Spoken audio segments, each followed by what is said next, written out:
Hello, magandang araw sa inyong lahat mga Damadorians. Eto, ipagpapatuloy na naman natin yung pagmumuestra ng labanang Willie Tukuran versus Jimmy Tisoy. Nung nakaraang video, yung Game 1 ay tabla ang kanilang naging laban. Ngayon, Game 2 naman tayo. Okay, sa simulan na natin. Pero gaya nung dati, dahil meron tayong mga viewers na ayaw ng daldalan, gusto nila ipakita na lang doon kagad yung labanan. Okay, sila muna unahin natin para sa kanila muna to yung mga viewers natin na ayaw ng daldalan. Okay, ito. Yung puti ang kay Willie Tukuran. Ito naman yung orange ang kay Jimmy Tisoy. Unang sulong ang puti. Okay.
Okay, yung ganyan sa posisyon niyan, resign na si Willie Tukuran. Winner si Jimmy Tisoy sa Game 2. Yan. Tapos na yung pagmumuestra ko dun para sa mga viewers na ayaw ng daldalan. Ngayon, uulitin ko naman ulit. Ito, ulitin ko to ha.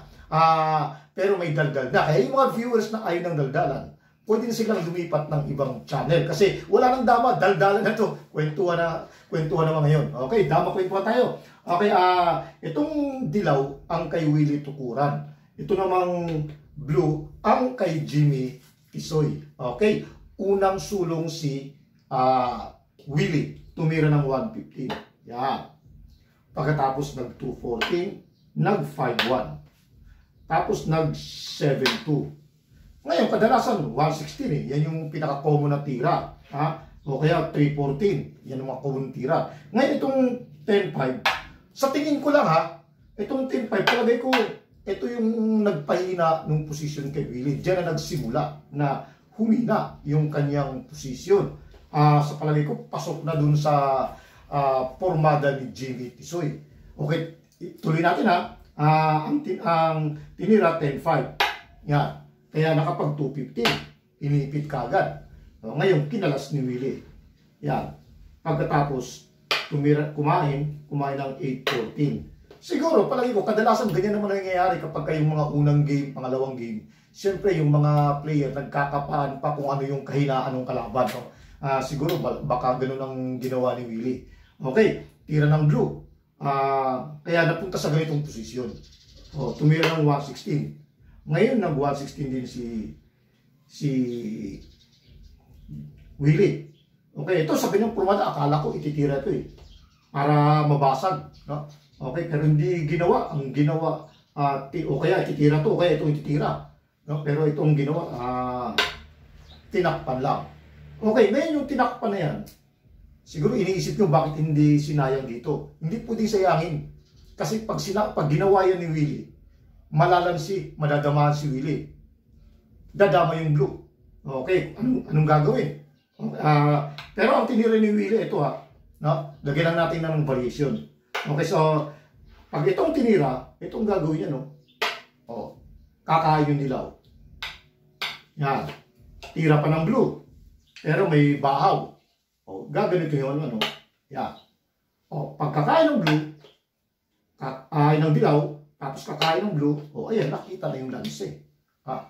Pagkakain na yun, o dadama to, dito. Oh, ayan, hindi sinayang ni Willie yun. Okay, balik ko lang ha.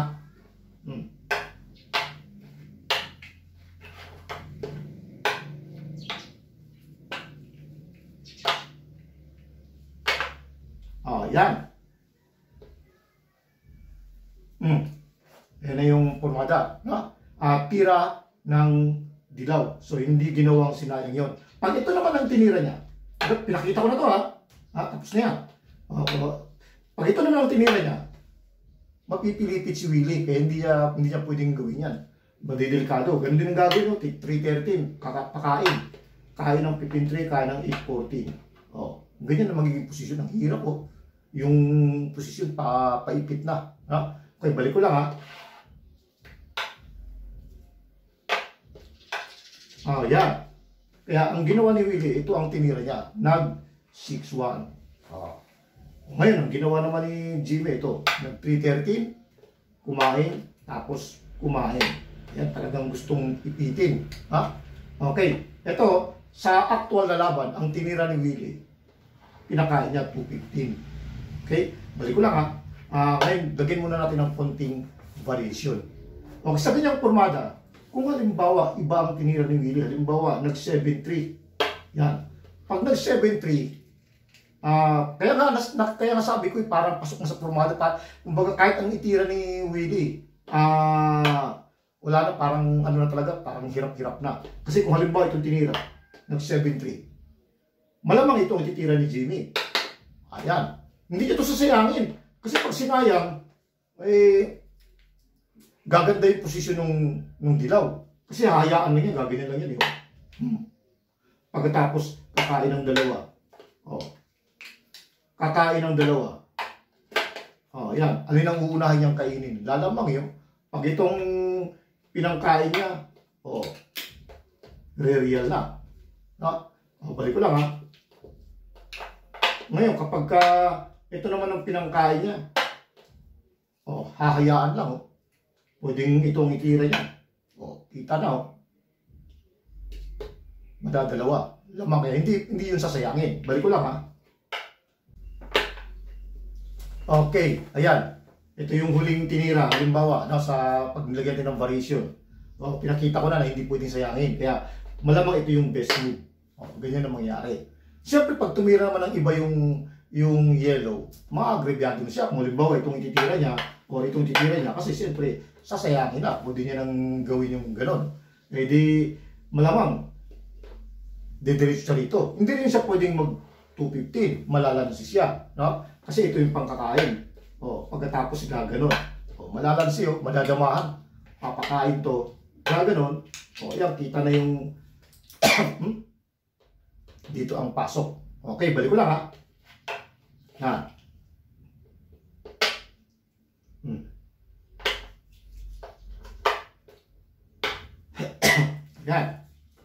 Kaya malamang papasok yan dito. Pagpasok niya, sa tingin ko lang din sa analysis ko lang, parang ito palagay ko, ito yung best move. Yan. May ipit yan. Wala naman, hindi naman malalansi yung blue niyan eh. Dahil pag pinakain, ito naman ang pagkakain. Okay. Ngayon, kapag halimbawang mag-215, malamang ito yung pangkakain. Kasi pag itong pinangkain, luluwag itong kay Willie, yung dilaw. Pag itong pinangkain, yan pwede na siyang magano'n, kakalas. Balik ko lang ha. Yan. Kung halimbawa ipakain, malamang ito yung pagkakain. Yan, ganyan. Mamimili siya ng kakainin. Kung babalik dito, babalik doon. Kasi pag itong pinangkain niya, malulugi siya ng isa. Halimbawa, ganitong gagawin, At kasi doon, siyempre, nanakawin niya to kasi lugi ng isa. Pag ginanon, may gano'n naman, kita na yung, yung pagkalugi. Lugi na, real pa. Yan ang mangyayari, papakainan dito. Dito na yung bagsak, lugi pa ng isa. Okay, balik ko lang ha. Hmm. Okay. Ayan. No, balik natin ha. Nag 215. Kanina, ito yung pinangkain. Pagkatapos ito yung pinakita ko. Lugi, di ba? Kung paano kung dito. Pag dyan naman siya kumain, makikita na yung posisyon. Itong posisyon na to ipit na. So, mahirapan ng pagkalas. Baka umaya kung ano, sana ay mapunta sa katagalan. Okay, so ibalik ko lang ha. Yan. Okay, ngayon, halimbawa hindi nag 215. So, kunyari, ang ititira ay ito. Yan. Kapag nag 11-7 naman, isang pagkakamali lang ng blue ang inaabangan. Ang pagkakamali dyan kapag nag 9-5. Pag nag 9-5, mali siya kasi ipapakain na to. Yan, luluwag na yung blue. No? Imbis na ipit na, okay, wala na, panibagong ano na. So, ang pagkain ng ganito, siyempre, obligado yung dos eh. Alangan naman itong pagkakain, isa lang. Obligado yung dos. Ganyan ang resulta kain yung dilaw. Kakain dito. Kita na yung resulta. No? Pagka ganyan, ayan yung resulta. Luwag na yung dilaw. Kaya, ito yung magiging pagkakamali. Okay, balik ko lang ha.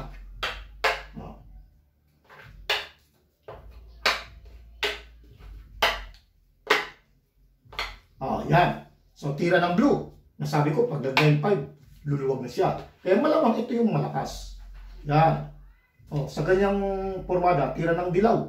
Hindi niya na pwedeng gawin to. Malulugi siya. No? Okay, so, ngayon, kapag ito naman ang tira, kung makikipag-ipitan siya, mauubusan ng tira yung dilaw. Gaganon yan. Ano pang susunod niyang ititira? Gaganon siya. Pagkatapos, gaganon niya. Wala na. Magpapalugi na. Ay, pagka ginano niya, malamang ito yung pangkakain. Tama. Ito. Tama, ito. Kakain. Pagkatapos gaganon. Siyempre, mapipilitan tong kasi may may posisyon ng pagluwag. Na? Malamang ito ititira. Okay, so sa ganyan formada, walang ibang tira. Ito lang. Okay, kung titingnan natin, yan lang yung pwede niya itira. Hindi, siyempre, papakain niya. Ganyan yung mangyayari. Ipit, no? Lugi. Walang lansi. Wala akong makita ng lansi. Wala, Pag dito, siyempre, ito yung pagkakain. Malulugi ng isa talaga. Okay? So, balik ko lang ha. Okay. Ulitin na lang natin sa opening para hindi makalimutan. 150, nag 214, 51, nag 72, nag 10-5. Sabi ko, ito yata yung nagpawik sa tira ni Willie. Nag 250, pinakain, gumanon, ganyan. Pagkatapos, tumira dito, sinayang, tinakpan. Bawal mag 16-13, may lanse. Ito naman, pipilipit pag nag 5-1. Dito siya. Ginano na siya, kumain, abante ng kain. Ayan. Okay, pinakita na natin tong 7-3, no? Papuntang pilipit talaga kahit anong gawin. Ituloy natin yung naging actual na labanan. Ito talaga yung tinira ni Willie sa actual na laban. Okay, so ito naman ang pinangkain.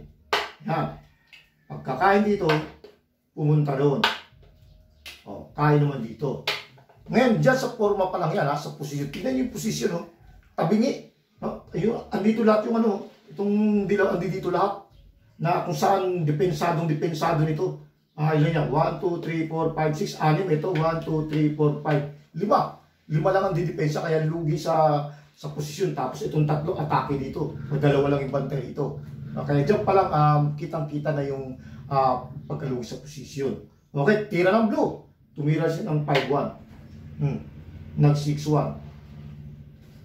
460 naman ang tinira ng blue. Pagkatapos ang ginawa naman, nag 11-6. Yan. Kasi balak siguro ipakain ng gano'n. Para kumalas yung para mabago yung posisyon. Kaya ang ginawa ngayon ni Jimmy, iniwas niya. Para hindi makapagpakain. Pagkatapos tinira niya to. Yang 6-2. Para kung iniisip niya, kung sasayang, sasaluhin lang, makakatras. Pero ang ginawa naman ni Jimmy, siya, timing muna, hindi mo na sinayang kagad. O, nag 9-5. Nag 12-7 naman si Willie dito. O, saka naman ngayon sinayang ni Jimmy. Yan, siguro inisip ka, tamang ano na, nasa tamang timing na. Ay, siyempre, wala kang ibang gagawin. Susuportahan mo lang, didepensahan mo lang para hindi ka malugi. Pagkakain, kain na trust. 1-11. Yan. Nawala yung isa, pero may pumalit. O, yun ang purpose ito, itong tatlo na ito. Papalit ito papalit dito, ito papalit dito. Hindi mawawala yung suporta, yung laging nakaposisyon dito. No? O, ngayon, tira ng dilaw. Hindi pwedeng tumira ng iba yung dilaw. Dahil papasok na rito, hindi pwedeng iba ang itira. Pag ito naman ang tinira niya, wala na, kalbo na rito. Pagkakain dito, dito na lahat, dito wala na, aatakihin na dyan. Kaya, obligadong ito talagang itira para madipinsahan to. O, ito naman isa, pumalit to. Kasi alam na yung mangyayari na paaatasin to. Mawawala to. Kaya dapat may papalit. O, ito na yung ginawa. Ayan na. Nakaumang na para sa atras. O, pinalit naman to ngayon. Yan. Laging may pamalit. Kung sakaling mawala to, may pang ganun na naman. Eh di, inatras naman ngayon to. Pagka-atras, baba naman to. Ipinalit na. O, hindi talaga pwedeng tumira ng iba. Hindi to maitira to kasi sasayangan siya. Hindi rin pwedeng, pagka pinakain niya to, gaya ng sinabi ko nila, makakalbo na dito. Andito na lahat ng bato niya, nakadepensa rito lahat. Delikado. Kaya, ihaharang niya talaga yan dyan. O, ganyan ang mangyayari. Ngayon, ang tinira naman ni Jimmy, ito ang tinira niya, itong 12-8. Para makontrol to. Kasi malalansi siya pag itong tinira. Pag nag-9-5 siya, ay lalansi na, gagawin na yan. Makikita na, pagkatapos si gaganon.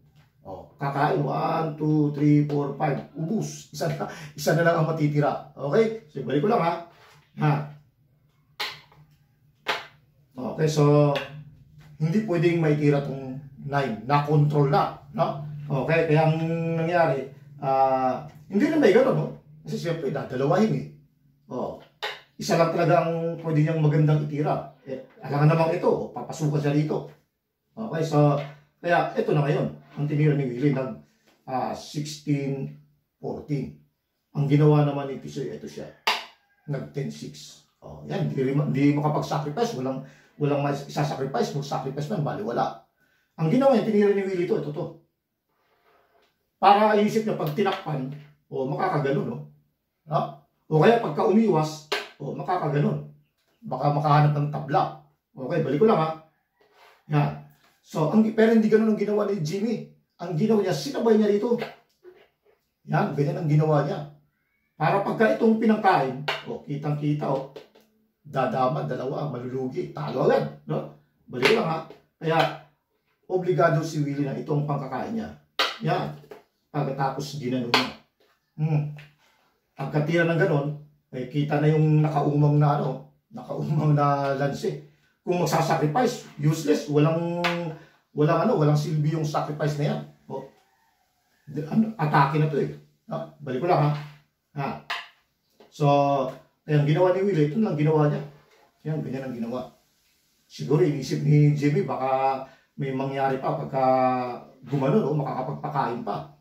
Balik ko lang ha, kaya ang ginawa, inunahan na, 11-6. Wala na, talagang ang lahat ng bato niya, wala nang ibang papunta lang doon. Samantalang dito, bukas na rito. Kaya, anong ginawa ni Willie? Pinakain niya ito, nag-sacrifice na lang. Kumain, pagkatapos gumanyan. Diyan, dun sa nakasulat sa papel, resign na si Willie. Ngayon, kung tatapusin natin, talo naman talaga. Tira ng blue, di ba? Dadama lang dito yung blue. Yan. Kahit sumayang pa yan, iiwas lang yan. Kakain ng dalawa. Saka sasayangin. Talo eh. Kaya sa ganung posisyon. Okay. So, tapos na yung pagmumuestra ko sa laban ng Jimmy Tisoy versus Willie Tukuran. Game 2. Winner si Jimmy Tisoy. Isang tabla, isang panalo. Okay? So, bago tayo magpaalam, shout out muna. Okay, shout out dito kay Danilo Gonzales. Yun. Ramir Azelim. Okay. Mars and Norse Kayadong. Jory Amor ng Masbate. Yes. Sefriano Tago. Okay. Oscar Amakin ng Panglao, Bohol. Alright. Dito naman kay Raul Java. Okay. Andres Ayo. Aha. George Lacerna. Alright. Felix Roche. Okay. Jason Lomiares alias J. White. Okay. Ruben Gao ng Tagum, Davao. Yun. Dito naman tayo ngayon sa mga YouTuber, lalong-lalo sa mga Dama Vlogger. Ang gagaling nila, tulad ditong si Tonlooms TV. Alright. Dama Vlog Placer TV. Aha. Bonbon Dama Gamer Vlog ng Bayugan City. Okay. Talibon Dama TV. Aha. Dudu Muslim TV Vlog. Yes. Pinoy Dama Channel. Alright. Dito naman kay Philippine Dama Tutorial, ang channel ni Willie Tukuran. Siya ang bida ng ating episode ngayon. Yun. Kadamista TV, ang channel naman ni Joy Pagadian. Alright. Dama King TV, ang channel naman ni Dindulumbayan. Okay. Dama Maestro. Alright. Larry Dama PG. Aha. At kay Boy Dalaget. Sundan nyo itong si Boy Dalagit kasi ang galing niyang mag-vlog. May halong comedy. Okay, maraming salamat sa inyong oras.